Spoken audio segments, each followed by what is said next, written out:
জাতীয় নাগরিক পার্টির আহ্বায়ক নাহিদ ইসলাম বলেছেন, তার দল ধর্মীয় উগ্রতা, সাম্প্রদায়িকতা ও ইসলাম বিদ্বেষের বিরোধিতা করে। এনসিপি সেকুলারিস্ট বা ধর্মতান্ত্রিক কোনো মতবাদকেই আদর্শ হিসেবে বিবেচনা করে না, বরং দলটি ধর্ম বা গোত্রভিত্তিক পরিচয়ের পরিবর্তে সভ্যতাগত জাতীয় পরিচয় ধারণ করে।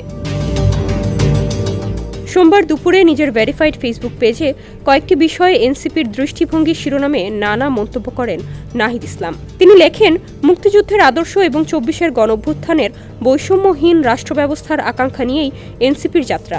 হিন্দু, মুসলমান ও দলিত জনগোষ্ঠীর উপনিবেশ বিরোধী ও ব্রাহ্মণ্যবাদ বিরোধী সংগ্রামের ধারাকেও ঐতিহাসিক ভিত্তি হিসেবে ধরে এগোতে চায় দলটি। নাহিদ ইসলাম বলেন, আমরা নাগরিকদের ধর্মীয় বিশ্বাস ও আত্মিক অনুভবের প্রতি শ্রদ্ধাশীল। বৃহত্তর জনগোষ্ঠীর ধর্ম ইসলাম এবং বাঙালি মুসলমানের সংস্কৃতি ও জীবনধারার প্রতি এনসিপির সম্মান রয়েছে।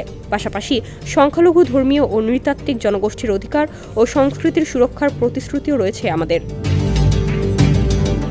এনসিপি একটি সভ্যতা ভিত্তিক জাতীয় পরিচয়ের ধারণা তুলে ধরে বলেছে, জাতি, ধর্ম বা গোত্র নয়, এই বঙ্গীয় বদ্বীপের বহু ভাষা ও সংস্কৃতির মিশ্রণই হবে আমাদের জাতীয় পরিচয়। নারীর অধিকার প্রশ্নে এনসিপি সুস্পষ্ট অবস্থান নেয়। নাহিদ ইসলাম বলেন, নারীর মর্যাদা ও ক্ষমতায়ন আমাদের অন্যতম মূলনীতি। শিক্ষা, স্বাস্থ্য, কর্মসংস্থান ও সম্পত্তির ন্যায্য অধিকার নিশ্চিতে আমরা কাজ করব। আঞ্চলিক রাজনীতি প্রসঙ্গে নাহিদ ইসলাম বলেন, ভারতীয় আধিপত্যবাদ ও হিন্দুত্ববাদ বাংলাদেশের জন্য একটি সাংস্কৃতিক ও ভূ রাজনৈতিক হুমকি। বাংলাদেশের উচিত জাতীয় স্বার্থ, ন্যায্যতা ও মর্যাদার ভিত্তিতে কৌশলগত সম্পর্ক স্থাপন করা।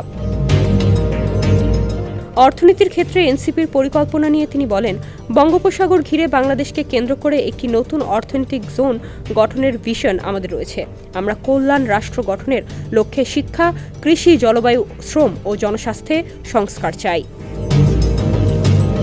সবশেষে এনসিপির রাজনৈতিক দর্শন প্রসঙ্গে তিনি বলেন, একটি সত্যিকারের গণতন্ত্র গড়তে হলে রাষ্ট্রীয় কাঠামো ও প্রতিষ্ঠান পুনর্গঠন এবং একটি নতুন সংবিধান প্রণয়ন জরুরি।